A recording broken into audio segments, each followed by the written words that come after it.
नमस्ते दोस्तों। आज की कहानी है मैं अपनी सैलरी क्यों दूं। पूजा आ गई तुम? जल्दी से 4 कप चाय बनाकर ला दो, हम तुम्हारा ही इंतजार कर रहे थे। पति प्रतीक ने कहा। जी बनाती हूँ, बस अभी चेंज करके आई। और आज ऑफिस में सभी स्टाफ को सैलरी भी मिली है, तो पैसे भी कमरे में रख कर आती हूँ, पूजा ने कहा। पूजा तुम सैलरी कमरे में क्यों रखोगी? यहीं माँ तो बैठी हैं, माँ के हाथों में दे दो। हम दोनों भाई भी तो माँ के हाथों में सैलरी देते हैं। माँ ही इस घर की सबसे बड़ी सदस्य हैं और घर भी तो माँ ही चलाती है, इसलिए तुम भी अपनी सैलरी माँ के हाथों में ही दे दिया करो। अब से याद रखना, प्रतीक ने कहा। क्यों? मैं अपनी कमाई माँ जी को क्यों दूंगी? नहीं, मैं नहीं दे सकती अपनी कमाई माँ जी को। मेरे मायके में भी जो मेरा मन करे वो मैं करती थी, मैं अपने पैसे से। मेरे माता पिता कभी नहीं लेते थे मेरी सैलरी, फिर यहाँ क्यों? पूजा ने कहा। अरे तुम समझ क्यों नहीं रही हो? माँ को दे दो तुम पैसे, तुम्हें जो चाहिए होगा माँ से फिर मांग लेना, माँ दे देगी तुम्हें तुम्हारी जरूरत को देखते हुए, प्रतीक ने कहा।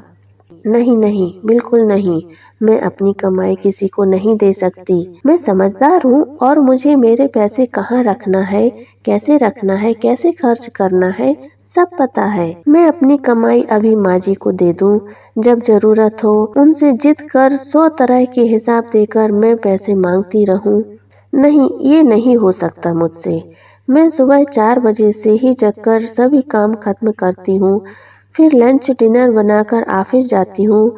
वहाँ से घर आते ही तुम सभी की फरमाइशें पूरी करती हूँ। फिर रात को डिनर और किचन समेटकर 11 बजे के बाद ही बिस्तर में जाती हूँ।